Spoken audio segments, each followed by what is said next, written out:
You are loved with an everlasting love. That's what the Bible says. And underneath are the everlasting arms. In the last few talks, I've been describing my life with a tribe of Stone Age Indians who live in the eastern jungle of Ecuador. We were living in a little house with no walls and no floors and no furniture on one of the small headwaters of the Amazon, a river called the Tehuano, which runs into the Curaray, which runs eventually into the Amazon. The most important thing in an Auca house, and we soon discovered the most important thing in our house, was a fire. We had a fire right in the middle of the house on the mud floor, right beside my hammock. I slept in a hammock, and at night I got into the same rhythm that the Aucas got into very easily, of waking about every 2 hours in order to pull the logs together and fan the fire to keep it going all night. We had the fire going 24 hours a day. In the daytime, it was partly to keep the gnats away. Didn't do a whole lot of good that way. Partly also to cook on. And at night, we had some faint hope that it might keep away some of the wild animals and the snakes.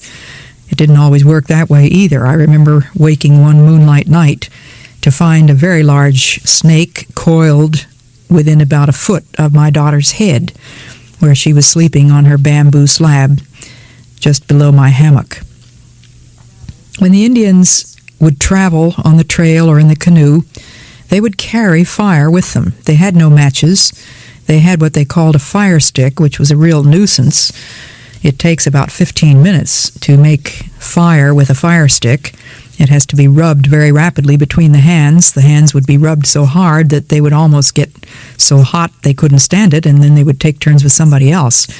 But if possible, they would carry fire with them wherever they went. Sometimes they would carry it via torch, or if they were traveling by canoe, they would put a broken piece of clay pot in the bow of the canoe and a few burning coals of fire in the clay pot. It was very handy not to have to chop wood very much. Because we had no walls in our houses, there was no limit to the size of a log that you could use for your fire. Usually in my house, I would have 3 logs sticking out 3 sides of the house, way out into the rain. And all you had to do was put a few pieces of kindling in between the 3 logs, and as the fire burned, you would gradually pull the logs together. So that's why I would have to wake up every 2 hours or so during the night to pull those logs together and make sure that the fire kept burning. And I learned from the Indians that a fire is not usually dead when you think it is. There were times when I would wake up and the ashes were totally gray, and yet using the feather fan that the Aucas had given me, made from the feathers of a macaw, I would fan those gray ashes and discover that deep in the heart was a living spark. And the fanning would fuel that spark. But it does take at least 2 to keep that fire burning. You can't have a log by itself. It has to be touching another one. And so I think of that as a beautiful illustration of what marriage is supposed to be. The laying of one log against another in order to establish warmth and light and sometimes sparks. It's a living, consuming thing. But sometimes it dies, doesn't it? Because the people have grown apart, because the logs are not kept close enough together, and the ashes cool off. I think of fire as a spiritual illustration of many things, and that's not something I got out of my head. I got it straight out of the Bible. We find that fire signifies the relationship with God. You remember Moses taking care of sheep and goats out there in the wilderness for his father-in-law. He saw a bush which was on fire, but as he drew closer, he noticed something very strange, which was that the bush was not burning up. It was not consumed. And as he drew closer to it, a voice came from out of that burning bush, and it was the voice of God. Remember that Israel was led by God via a pillar of fire. The fire signified his presence going before them at night. In the daytime, it was a pillar of cloud. Then when Moses went up onto the mountain to receive the commandments from God, there was smoke. And where there's smoke, there's fire. And the word says that the Lord spoke out of the midst of the fire on the mountain. Our God is a consuming fire, says the prophet. Spirit of burning, he is called. And then we have the story of Isaiah.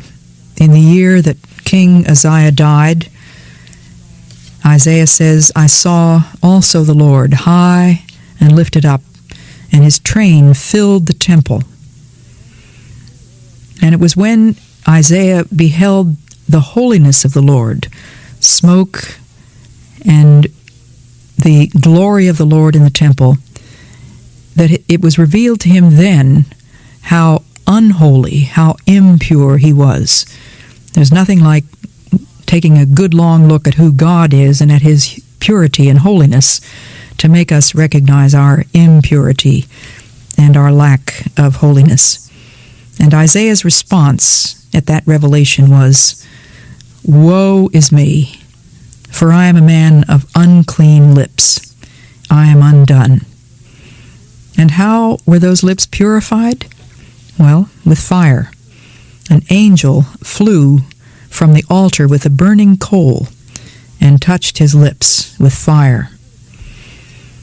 Another thing that I noticed about fire when I lived with Indians, to whom fire was so terribly important, was that it draws people together. It works that way in our houses too, doesn't it? When we have a fireplace, if people arrive at your house, if guests arrive, where's the first place they go? They walk into the living room, they see a fire burning on the grate. They immediately draw to the fire and hold out their hands.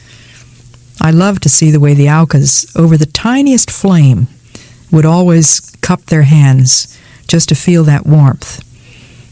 Some of you may not realize that it can be quite cold in the Amazon rainforest. We lived at an altitude of about 1,000 feet, so we appreciated fire at night.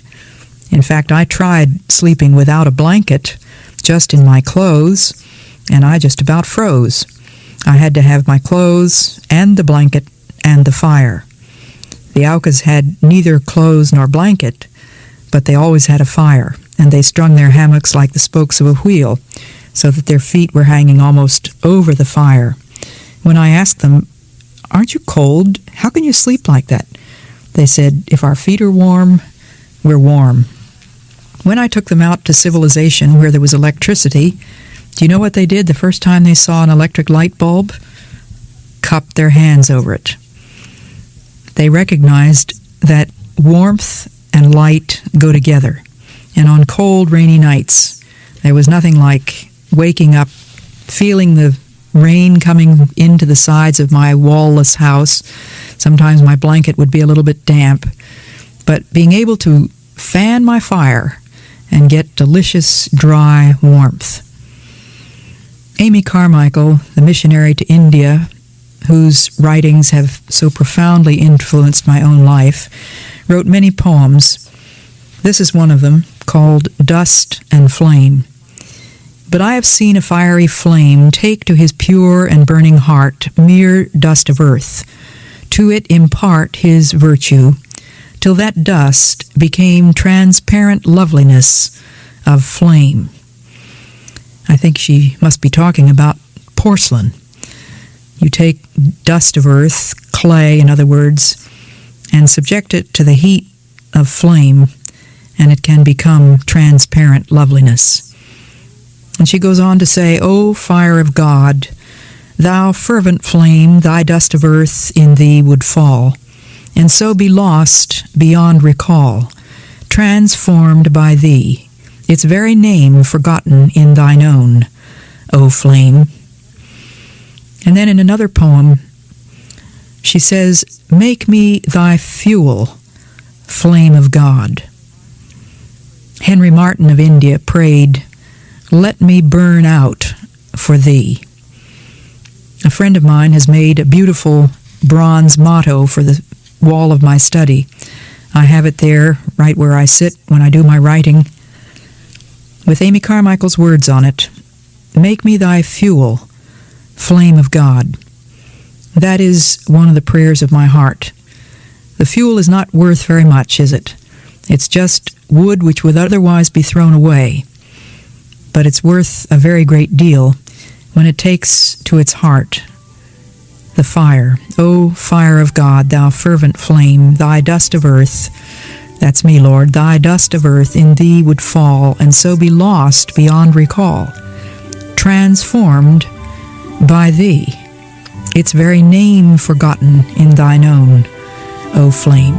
Gateway to Joy 126, a fire that never goes out.